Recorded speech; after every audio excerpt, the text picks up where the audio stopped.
Hello everyone, welcome back. ဒီနေ့မှာဆိုလို့ရှိရင်တော့ GED subject ၄ခုခွဲရ၄ခုတည်းကတစ်ခုဖြစ်တဲ့ RLA ပေါ့နော် language audit အကြောင်းကိုအနည်းချင်းပြောပြပါမယ်။ပြောရလို့ရှိရင်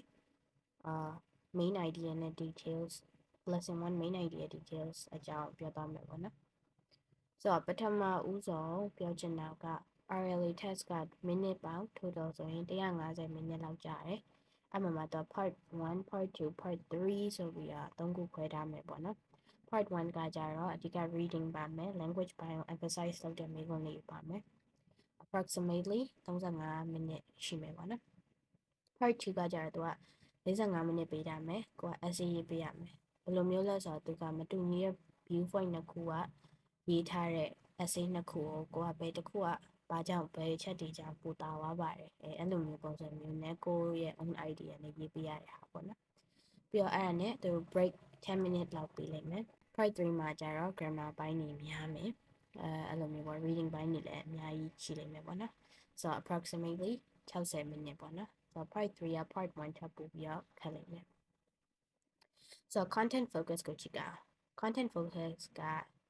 85ရာခိုင်နှုန်းက informational text တွေမှာပါတယ်ပေါ့နော်ဥပမာ academic စာပိုက်တွေဒါမှမဟုတ်လည်း workplace ပိုင်းနဲ့ပါတယ်စာပိုက်တွေပါမယ်ပြီးရင်25က literary မှာပါမယ်ပေါ့နော်ဟို poems တွေအဲ့လိုမျိုးပေါ့ fiction တွေအဲ့လိုစာပိုက်တွေပါတတ်တယ်ပေါ့နော်ပြီးတော့အဲ့ဒီဟာတွေကဘယ်ဟာ focus လုပ်မလဲဆိုတော့စာပိုက်တွေကောင်က main ideas တွေ details တွေတကယ်လို့ကိုကဒီ poems တွေပါရေးအဲ့လို fiction တွေပါလာရဆိုလို့ရှိရင် tone တွေပေါ့နော်ဘယ်လို tone နဲ့ဘယ်လိုလေသံမျိုးနဲ့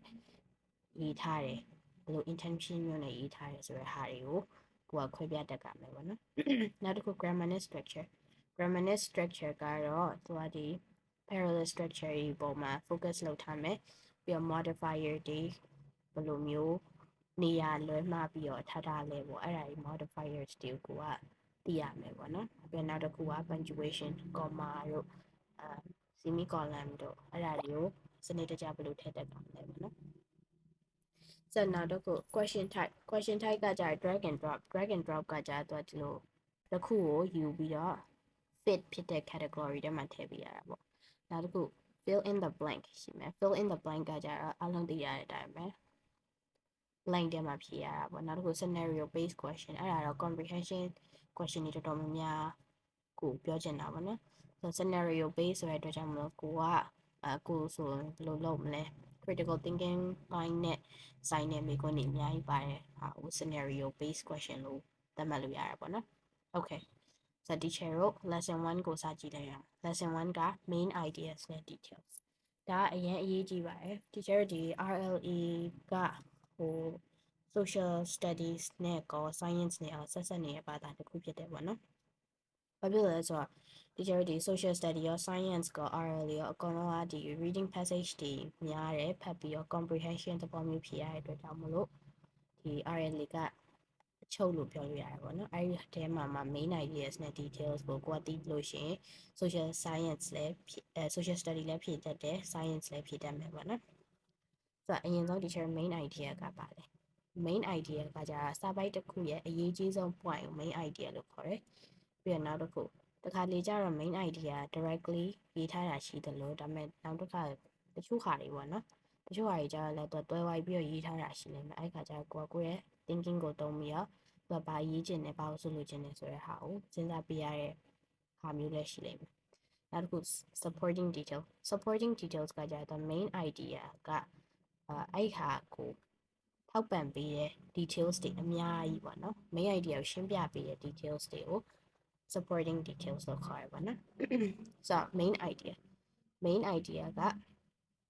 writer တယောက်က message writer တယောက်ကအဓိကပေးခြင်းတဲ့ idea အဲ့ဒါကိုပြောချင်တာပါဒီချေတို့အပွားပြောတာလို့ပဲတစ်ခါလေကြာရင် directly stated ဖြစ်တဲ့အဲ့လိုတစ်ခါလေကြာရင်လည်း directly stated မလုပ်ထားတဲ့အခါကျရင်ကိုစဉ်းစားပြီးတော့ main idea ပါလဲဆိုတာကိုဖြေရတာလည်းရှိရပေါ့နော်ဆိုတော့အရေးကြီးဆုံးအချက်တစ်ခုကကိုက main idea ကိုဘယ်လိုရှာတွေ့နိုင်လဲဆိုတော့ဒီစာရေးတဲ့သူကသူပြောချင်တဲ့အဓိကဟာကဘာလဲဆိုတာကိုကဒီစာပိုက်ကိုဖတ်ပြီးကိုပြန်မေးကြည့်ပေါ့နော်အဲ့ခါကျလို့ရှိရင် main idea ကိုကသိလိမ့်မယ်ပေါ့ So teacher ဒီ example လေးကိုဖတ်ကြည့်ပြီးတော့ teacher example exercise လေးတစ်ခုလောက်လုပ်ကြည့်မယ်ပေါ့နော် When I am reading a poem, I really feel alone in the room. The poet and I are together. It's as if the poet wrote a secret diary years ago. I am unlocking it as I sit alone and read. At times, I don't understand what a poem means. I just like the way it sounds or the strange images it provokes. The world is so peculiar in a poem. At the same time, it is so enticing. Sometimes I understand exactly as if the poet is whispering to me as we shared the same experience. I must be fully concentrated on reading or I cannot enter the world of a poem. There are too many daily tasks to attend to, tasks that are very far removed from magic and imagination involved in a poem. On a cold, snowy day, I cuddle up inside my apartment and read and read. And then I am free to ride through the imagination of all those who came before me. So the example က teacher Kaplan စာအုပ်ထဲကယူထားတဲ့ example လေးပေါ့နော် So ဒီမှာက poem ကိုဖတ်တဲ့ခါကျရင်သူတယောက်တည်းဖြစ်နေ lonely ဖြစ်တဲ့ခံစားချက်တိတ်မရှိတော့ဘူးပေါ့နော်ဒီ poet ကကြတော့ဒီကဗျာဆရာနဲ့သူနဲ့အတူရှိနေတယ်လို့ပဲပြီးတော့အဲ့ကဗျာဆရာကသူ့အတွက် secret diaries လေးကိုရေးပေးခဲ့တာလို့ပဲခံစားရတယ်ပေါ့ဆိုတော့ကိုကအဲ့ secret diary ကို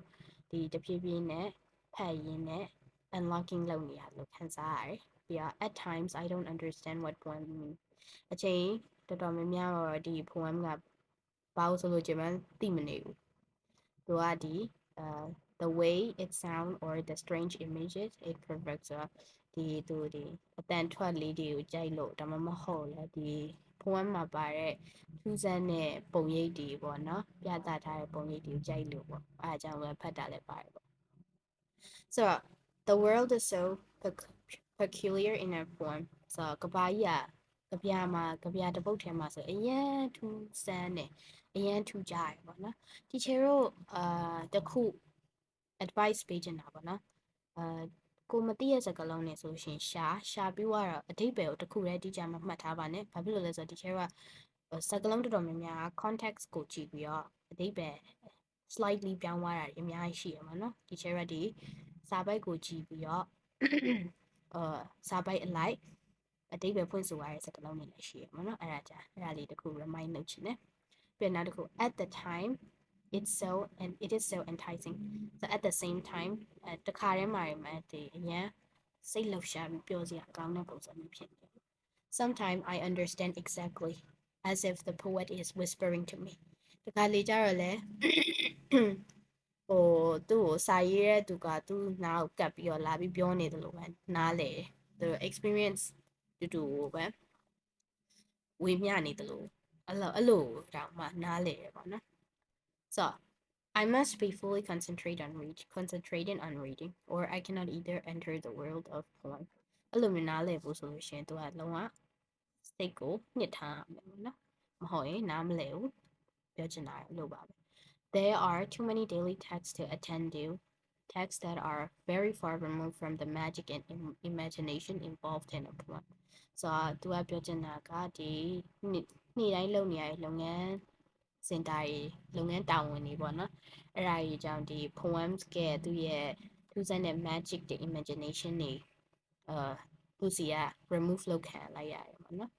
ဖယ်ထုတ်ခံလိုက်ရတယ်လို့ပြောချင်တာပေါ့ On a cold snowy day I cuddle up inside my apartment and read then I am free to break through the imagination of all those who came before me ဆိုတော့သူဒီအေးပြီးတော့ snowy နှင်းကြတဲ့နေ့မှာဆိုရင်သူအိမ်မှာပဲနေပြီးတော့ introvert တော်တော်များများပုံစံမျိုးပါအိမ်မှာပဲနေပြီးတော့ဒီစာအုပ်ကလေးပဲဖတ်ပြီးတော့ဒီimagination တွေစိတ်ကူးယဉ်ပြီးတော့နေကြည့်ရပါတော့ poem လေးဖတ်ကြည့်ပြီးတော့စာပိုက်ကတော့အဓိကကတော့ poem အကြောင်းပေါ့ poem ကိုမှဘာအကြောင်းဖြစ်မလဲဒါလေးကြည့်ကြည့်ရအောင် Which of the following statement expresses the main idea? So, the statement 1 and 2 are my main idea. But express that. Writer has a love of poetry. writer cuddles up on the cold days to read ဆိုတော့ teacher main idea ကကြတော့အကုန်လုံးကိုခြုံငုံပြီးတော့တစ်ခုတည်းပဲရှိရမှာဆိုတော့ဟို video pause လုပ်ပြီးတော့ကောက်ကိုဖြည့်ကြည့်လို့ရတယ်ပေါ့နော် teacher ကတော့တခါတည်းအဖြေရှင်းပြပါလိုက်တော့ဆိုတော့သူရဲ့ correct answer number 1ပေါ့နော် writer က poetry နဲ့ပတ်သက်ပြီးတော့သူရဲ့နှစ်သက်တဲ့ love ရှိရပေါ့နော် poetry ရေးကြိုက်တယ်ဆိုတော့အဲ့ဒါ number 1 main idea number 2ကဘာဖြစ်လို့ main idea မဖြစ်တာလဲဆိုတော့သူက cuddle up on a cold days to read အဲ့ဒါ teacher supporting details တခုပဲလေသူကစာဖတ်ဒီ cold windy days တွေဒါမှမဟုတ် snowy days တွေမှာအိမ်မှာပဲနွေးနွေးထွေးနေပြီးစာဖတ်တယ်ဆိုတဲ့ဟာက teacher ကို main idea လုံးဝမဖြစ်နိုင်ဘူး supporting details တခုသာဖြစ်တယ်အားကြောင့်မလို့ correct answer number 1နောက်တစ်ခု supporting details ကကြတော့ writer က main idea explain လုပ်တယ်ဘာတွေနဲ့ explain လုပ်တာလဲဆိုတော့ teacher supporting details တွေနဲ့ explain လုပ်တာဆိုတော့ supporting details တွေကဘာတွေပါမလဲဆိုတော့ teacher တို့ fact လုံးဝမှန်တဲ့ fact တွေပါမယ်အကြောင်းအရာတွေပါမယ် examples တွေပါမယ်ပြီးတော့ description တွေပါတယ်ပြီးတော့တကယ်တိကျတဲ့ information တွေပါတတ်တယ်ပေါ့နော် so when you read you need to identify the detail that support the main idea ဒီမှာ sub နဲ့ point နဲ့နည်းနည်းလေး teacher စာရေးတာ space ချမိလိုက်တယ်နော်အမှန်တကယ်တွဲရေးရမှာ support the main idea ဆိုတော့ကိုက details တွေကိုလည်းဒါရ details တွေဒါရ main idea တွေဆိုတာဒါ main idea ဆိုခွဲတက်ကြမှာပေါ့နော်သိတာပါ supporting details နဲ့ main idea ဒီအပေါ်ကလိုပဲ teacher number 2က supporting detail ဖြစ်ပြီးတော့ number 1က main idea ဖြစ်တယ်လို့ပေါ့သိတာဆိုတော့ main idea ဖြစ်ဖို့ supporting details တွေအများကြီးရေးပြီးတော့ teacher တို့ကို explain လုပ်တာပဲပေါ့နော် which detail help you understand the main point ဒီနှစ်ခုရဲ့ number 1နဲ့ 2ရဲ့မှာ writer က main point understand ဖြစ်စီရဲ့စာကြောင်းပဲဟာလေကို pause လုပ်ပြီးဖြည့်ကြည့်ပါနော် answer က number 2က writers get သူ့ရဲ့ခန်းစားချက်တွေက poetry ပေါ်မှာထားတဲ့သူရဲ့ခန်းစားချက်တွေကဆို magic တွေ imagination တွေနဲ့လိုမျိုးပြည့်နေရလို့ခန်းစားရတယ်ပေါ့နော်အဲ့ဒါပေါ့ဆိုတော့ ဘာဖြစ်လို့ teacher နံပါတ်1မဖြစ်တာလဲဆိုတော့ teacher ရှင်းပြမယ်သူကဒီ main idea က writer ကဒီ teacher ကပြပေါ်မှာထားရှိရသူရဲ့အချစ်နှစ်သက်မှုကိုပြောချင်တာအဲ့ဒါကို support လုပ်ပေးရဆိုတော့ teacher နံပါတ်2ပေါ့နော်ဘာလို့ဆို poetry က magic တွေ imagination တွေနဲ့ပြည့်နေတယ်ပေါ့နော်အဲ့လိုခန်းစားရတယ်အဲ့ဒါကြောင့်မလို့ number 2ကမှာပါတယ်ဘာဖြစ်လို့ number 1မဖြစ်တာလဲဆိုတော့သူက writers ကချိန်တော်များများမှာ poem တစ်ခုကိုနားမလည်ဘူးမှန်တယ်ဒါပေမဲ့အဲ့ဒါက teacher တို့ဒီ main point ကိုသွားပြီးတော့ဒီ number 2လောက်သွားပြီးတော့ explain မလုပ်ဘူးအဲ့ဒါကြောင့်မလို့ number 1ကမဖြစ်တာပေါ့နော်ပြောရမယ်ဆိုရင် number 1က number 2လောက် main idea ကို support မလုပ်ဘူးပေါ့နော် okay ဆိုတော့ teacher တို့ဒီနေ့ lesson 1ကဒီ